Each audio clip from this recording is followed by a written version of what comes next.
dummies. And basically, I decided to make a cooking blog. And why did I choose this? Because I like to cook, and I love food. I won't lie.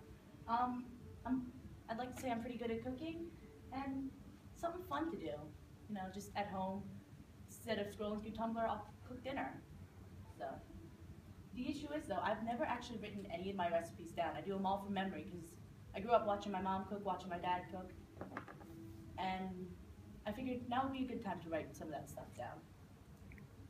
So, originally, it wasn't going to be a blog. It was going to be a cookbook, and I was going to write down recipes. I was going to cook a lot of food. The thing was, I didn't really, it was basically food. The idea was I liked food, so I was going to use a cookbook as an excuse to make and eat lots of food. But, see, as I went on, I realized I could do something more. I could make a practical cooking blog for people who didn't actually know how to cook.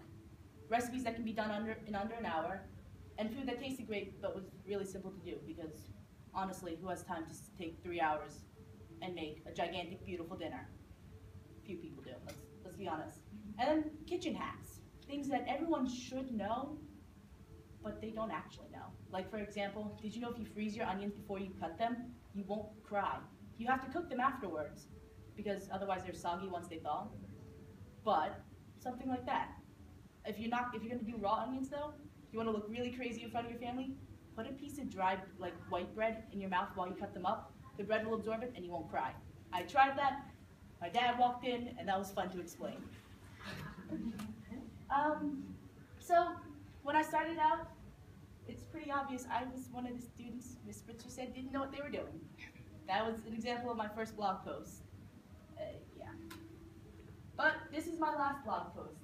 And 5-minute butter noodles. Literally, it takes the longest to boil the noodles. You get that, then you get, it was some salt, garlic salt, because I actually like to cook my noodles in garlic sauce. It gives them a little more of a taste. And then herbs and butter, although you could actually use oil. That takes 5 seconds to do. And then bottom picture, that's what they look like, and they taste great. So, great dinner when you don't have time to make dinner. So, struggles. I'm really good at cooking, but I am not good at blogging.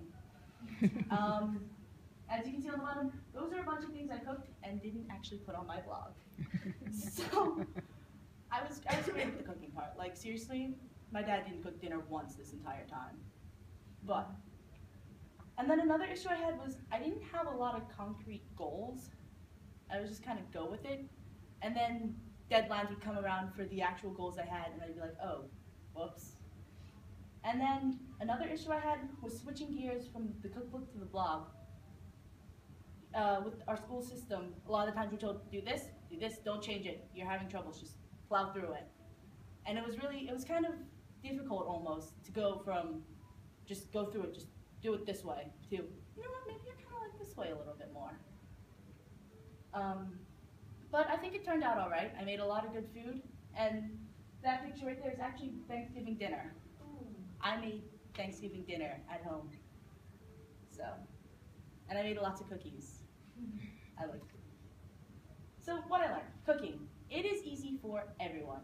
Yes, even you who say you can burn water, you can cook. Once you get the idea of what cooking is, once you take that idea that it's something that chefs do, it's a 3-hour process and it looks beautiful in the end, even the takeout king likes to cook. I got my friends over who admitted I would rather sit in my room and make a meal out of mustard and pickles I found in the fridge than actually cook. They were the ones cooking me dinner in the end. And another thing I learned, which was I have to be specific when I'm teaching new people stuff. I said apparently thingy is not a measurement. I have a really bad habit of saying, go get the thingy and do the thingy with the thing.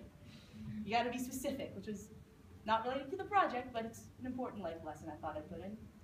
And then I also learned change is a good thing. It is. Otherwise, I wouldn't have this lovely blog, which if you go on and find later, you'll find those kitchen hacks I put in, a couple recipes, and me rambling because we all love that. That was my 25 project. So to sum it all up, in the immortal words of Cousteau, anyone can cook, and really, anyone can.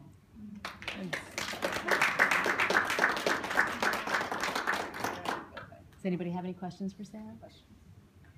Sarah, what are you planning on doing after you graduate? I actually want to join the Navy. So. And as an extension to an advanced career, or what do you want to do in the Navy? I haven't quite figured that out yet. I haven't even settled on the Navy yet.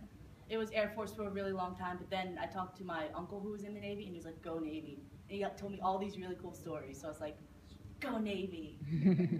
Plus, you know, boats. Boats are a lot of fun. Yeah. Anybody else? Anyone else? Thanks, Sarah.